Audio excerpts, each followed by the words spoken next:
Olá, pessoas! Tudo bem? Como é que vocês estão? Todos animados? Eu espero que sim, né? O celular tá estranho, minha cara tá esquisita. Deixa eu ver se melhorou. Melhorou, né? Porque minha cara tá assim esquisita. Não sei se é o cabelo com falta de corte, mas esse negócio tá estranho sim. Hoje nós vamos falar sobre intertextualidade. Sim. Nossa, Thaís, a gente já viu sobre intertextualidade. Nem sofro! Sim, nós vamos falar sobre intertextualidade e nós vamos aprofundar os nossos conhecimentos sobre intertextualidade. Principalmente estudando os tipos de intertextualidade. Porque sim, gente, intertextualidade não é só tipo, existe intertextualidade, meu Deus! Não. Existem vários tipos de intertextualidade e a correta compreensão dos textos depende da nossa compreensão dos tipos da intertextualidade. Vocês entenderam? Isso vai ser importante para nossa compreensão, né, para nossa interpretação de texto, bem como para nossa produção de texto, para literatura. Vocês estão entendendo assim? A correta compreensão da intertextualidade, bem como dos seus tipos, ela vai meio que mudar a forma como a gente vai ver o mundo, assim. Ela vai mudar até a forma como vocês vão responder questões nos vestibulares e nas provas. Ok, meus amores? Tudo certinho? Para que a gente possa fazer essa aula de forma bonitinha, vão lá buscar o caderno, a caneta preferida e acomodem-se de forma confortável. Vou aguardar um minutinho, enquanto isso eu vou tomar o meu chá, que vocês sabem que não é publi mesmo, que sou eu que gosto dessa desgrama, enquanto vocês fazem isso. Pronto, meus amores? Pronto.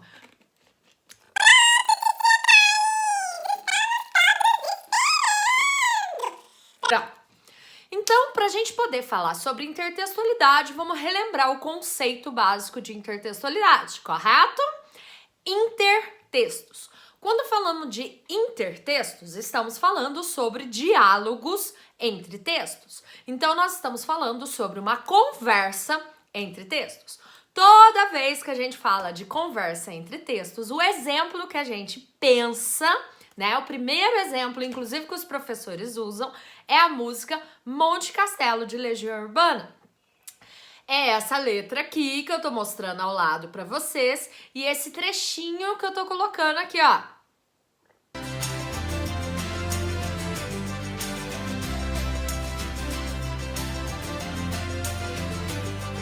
Todo mundo conseguiu ouvir? Eu espero que eu tenha feito a edição do jeito certo. Se eu não conseguir fazer a edição do jeito certo, eu fiquei parecendo uma idiota agora nesse pedacinho. Que legal, né? Mas a música Monte Castelo, vocês devem perceber que ela faz um diálogo, né? Ela tem uma intertextualidade com um trechinho de um poema de Camões, que nós estudamos em literatura no ano passado, que vocês devem lembrar, e também com um trechinho da Bíblia, com um trechinho de Coríntios. Para quem não lembra, a intertextualidade de Monte Castelo com Camões é esse trechinho aqui de Camões, ok? E para quem não lembra, a intertextualidade com o trechinho da Bíblia é esse daqui, ó, ok? Esse é o exemplo básico de intertextualidade, que quando você pesquisa na internet vai aparecer lá o exemplo de intertextualidade, é esse que aparece.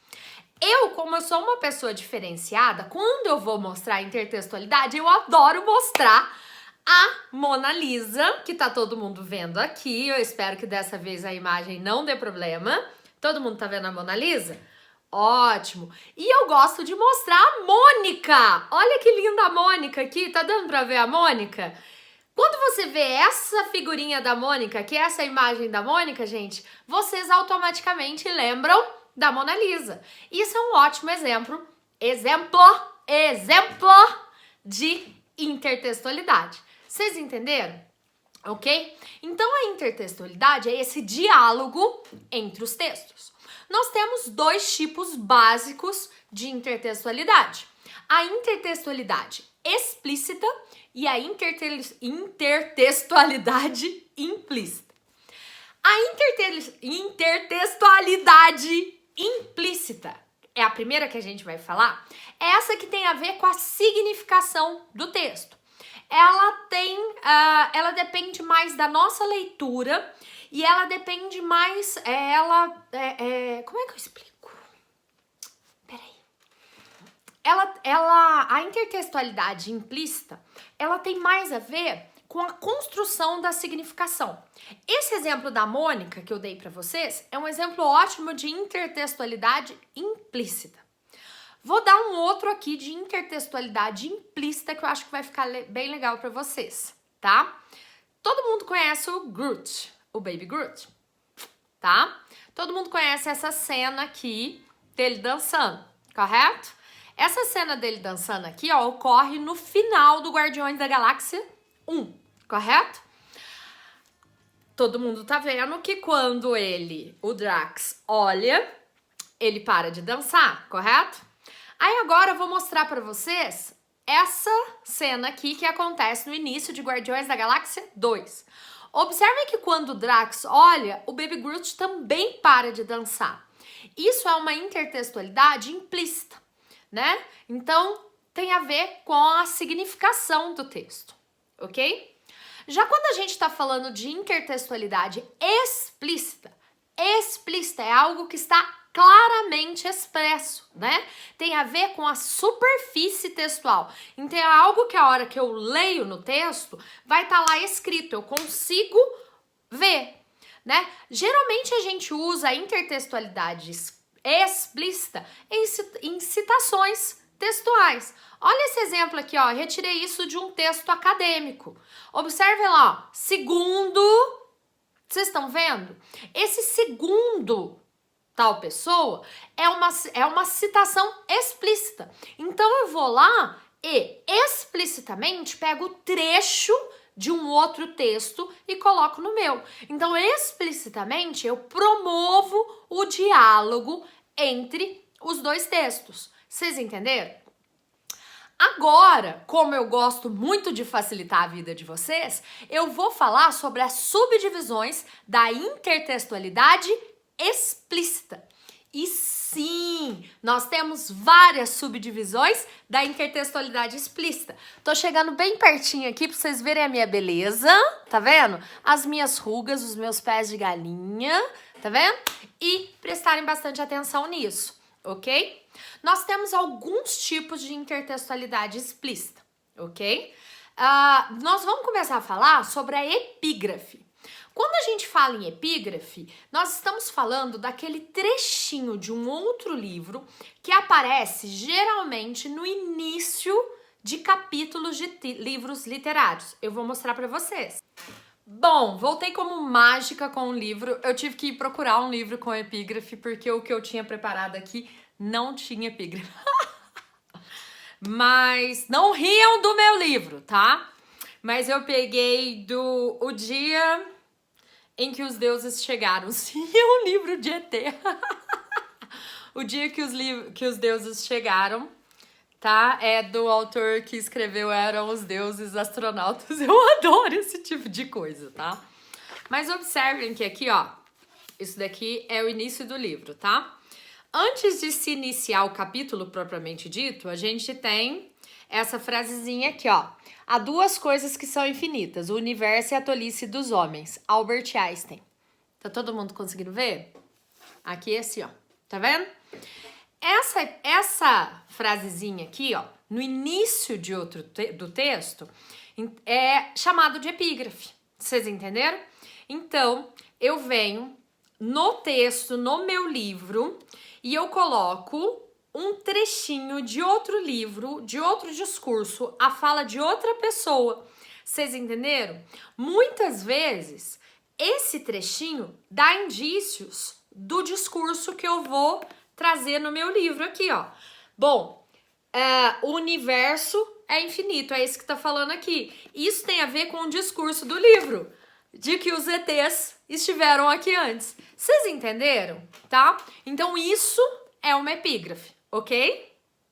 Só uma observação, a epígrafe, ela precisa vir entre aspas, obrigatoriamente, porque a epígrafe é a fala de outro, né, sendo replicada de forma direta, de forma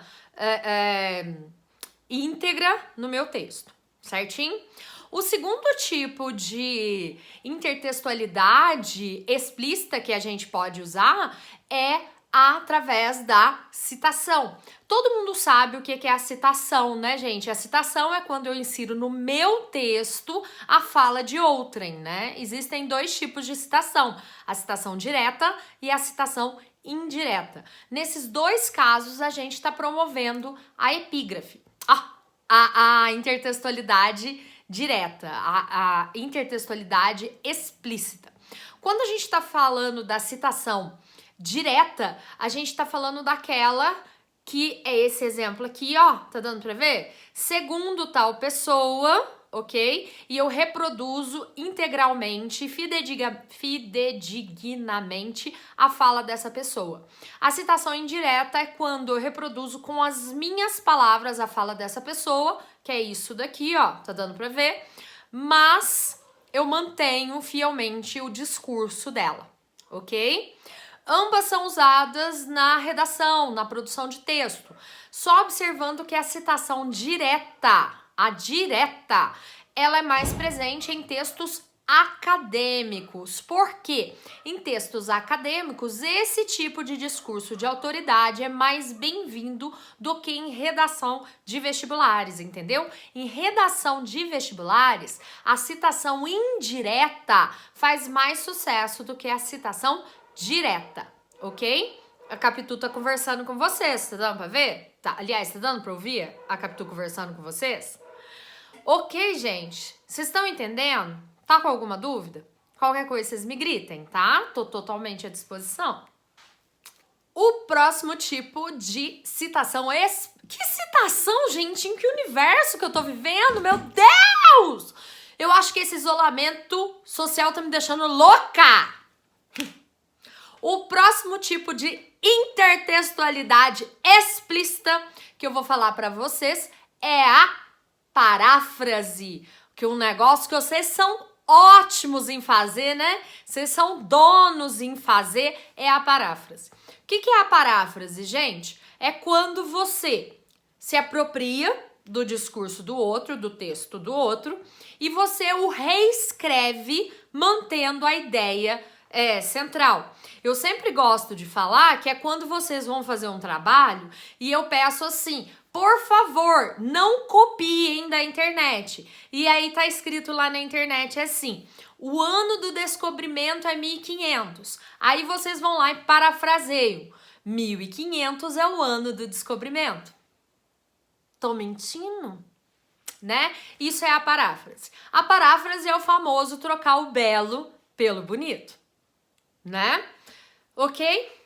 O próximo tipo de intertextualidade explícita, e eu gostaria que vocês prestassem bastante atenção nessa, porque vocês erram muito e confundem, até não é por culpa de vocês, mas é por culpa de uma falta de entendimento geral do que é, da significação dessa palavra, é a paródia, ok?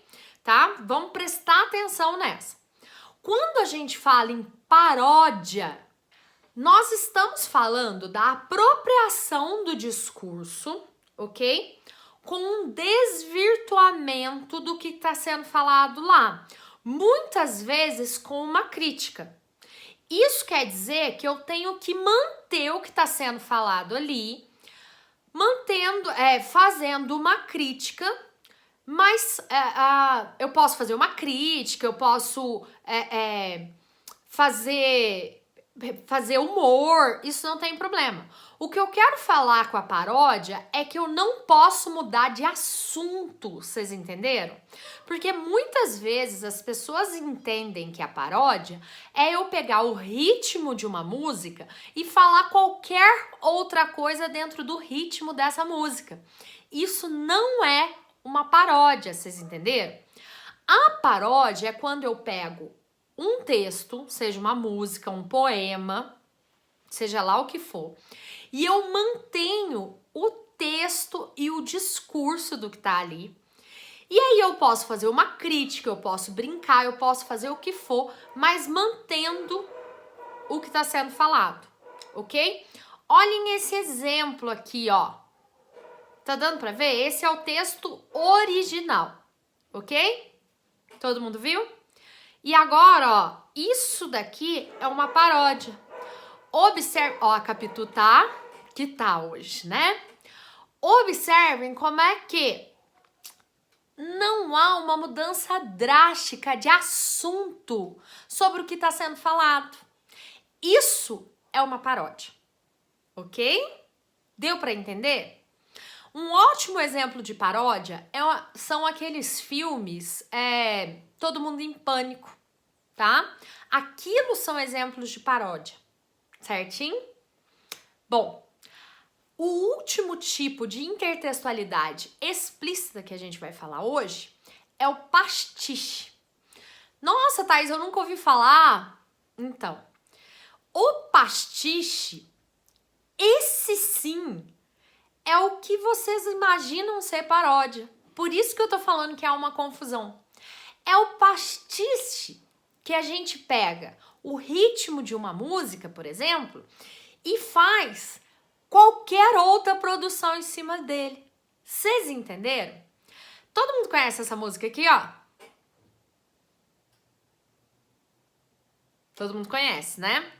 E agora, olha essa versão que o Whindersson fez dela. Qual a senha do Wi-Fi? Todo mundo conhece também, né? Isso, meus amores, não é uma paródia. Isso é um pastiche. Por que que isso é um pastiche? Porque, apesar de eu fazer a apropriação do estilo musical da Beyoncé, o que eu fiz? Eu joguei o assunto pra lá, eu deixei o que estava sendo falado pra lá e falei qualquer outra coisa. Vocês entenderam, meus amores? Tá ok?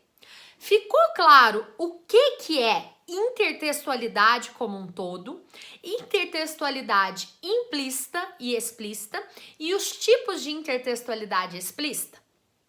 Tá ok? Eu espero que vocês tenham gostado. Qualquer dúvida eu tô à disposição e é pra me gritar, viu? Porque eu tô aqui morrendo de saudade de vocês. Um beijão da titia Thaís.